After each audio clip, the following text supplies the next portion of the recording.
The rivalry between Athens and Sparta would go down as one of the fiercest rivalries in the ancient world. However, Athens wasn't Sparta's only rival. Indeed, the city of Argos had been a firm rival in the Peloponnese for many years. How did Argos and Sparta become rivals? And what happened to Argos?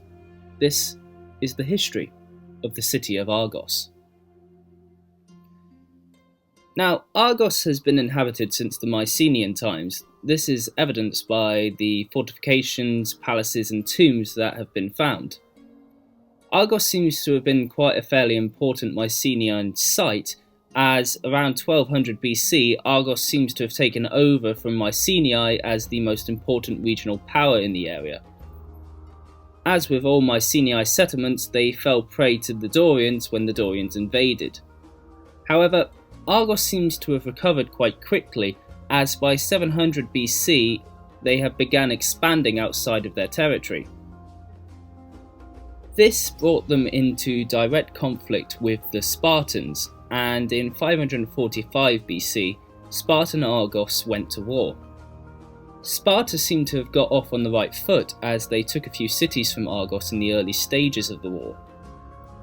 Indeed, by 494 BC, Sparta attacked Argos directly. However, Argos managed to repel the attack thanks mainly to Tarsila of Argos, who defended her city with her own army of women. This army successfully repelled the Spartan invasion, and eventually led to a peace between Argos and Sparta in 451 BC. As with all peace treaties in ancient Greece, this peace treaty was meant to last a long time, 30 years in fact. Strangely, the peace held out until 418 BC, when war with Sparta resumed. Sparta, however, did not fare very well in this war, and Argos defeated them at the Battle of Mantinea. During this time, however, the culture in Argos was flourishing. Nerean games were being held in the city, and there was a large theatre under construction. It's worth noting that during this time frame, Athens and Sparta were locked in a bitter war. This war was called the Peloponnesian War, and it was essentially Sparta and Athens duking it out to figure out who was the hegemonic state of Greece. Long story short, Sparta managed to win the war, albeit after much effort. Argos managed to stay out of the war, being a neutral state whilst being somewhat allied with Athens, but at the same time not being allied with Athens because nobody wants to go to war at the moment. So Argos managed to benefit from essentially being not involved in the war, and grew to be a dominant power in their small area of the Peloponnese. Now, as mentioned, Sparta won the Peloponnesian War and became the hegemonic leading state of Greece. However, the other Greek city-states did not take too kindly to the fact that Sparta was in charge, and in 395 BC, Argos, Athens, Corinth and Thebes rose up to essentially kick the Spartans out of their land. This was further helped by the aid of the mighty Achaemenid Empire, or Persian Empire as it's more commonly known. Now, the Persians had attempted to invade Greece a few decades prior and had failed absolutely miserably.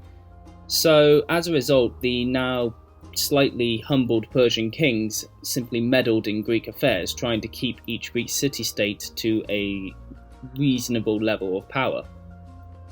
So the Corinthian War lasted from 395 BC to 386 BC, and it slugged out for quite a long time. This was due to the fact that Persia had a lot of gold and managed to fund the allies against the mighty military state that was Sparta.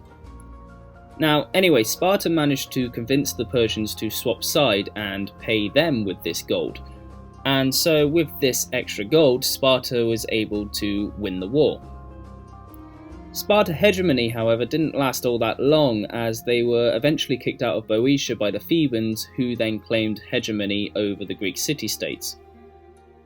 This hegemony was then challenged by Philip of Macedon, who defeated the Thebans at the Battle of Chaeronea. With Macedonian hegemony over Greece, Philip founded the Corinthian League, essentially a collection of the city-states in an alliance against Persia, as he planned to invade the Achaemenid Empire. However, Philip was assassinated and succeeded by his son, Alexander the Great. Now, Alexander eventually carried out his father's plan. However, when he died without a successor, his generals began arguing amongst themselves about who would be the next ruler of the empire, eventually splitting into several different kingdoms. Now, Greece and Macedon fell under the influence of the general Cassander. Now, Cassander was a right nasty piece of work, murdering opponents to his rule. To be honest, it's a surprise that he died of natural causes. However, his sons were unable to act as decisively as their father, and they were eventually kicked out of Macedon and Greece. Their replacements were the general Lysimachus and the Epirot king Pyrrhus of Epirus. Now, Pyrrhus was a bit of a famed general, having spent the last few years warring in Italy against the Romans. To mixed success, he had been quite successful on the battlefield, but the Romans, in their infinite manpower, somehow survived. So, a bit disheartened from his lack of failing but also failing campaign in Italy, Pyrrhus decided to invade Macedon and Greece with Lysimachus. Now, Lysimachus eventually decided to turn on Pyrrhus and kicked him out of Macedon. So Pyrrhus was a bit disheartened by this and decided that he had this army, he might as well try and invade Greece and save some face. Now, what would look better than conquering Sparta, the greatest military power Greece had ever known? So he tries, fails, and on his return home decides to try and take Argos.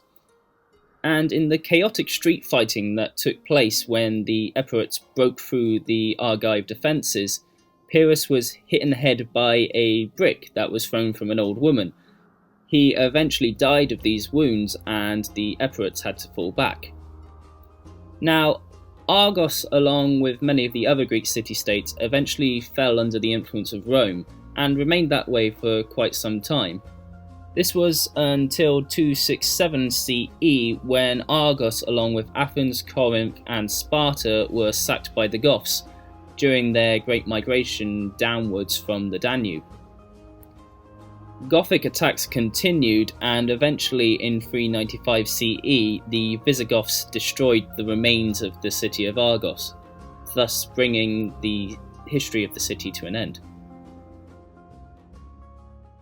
Thanks for watching and listening to our video. If you like the channel, consider subscribing to Ancient History Guy.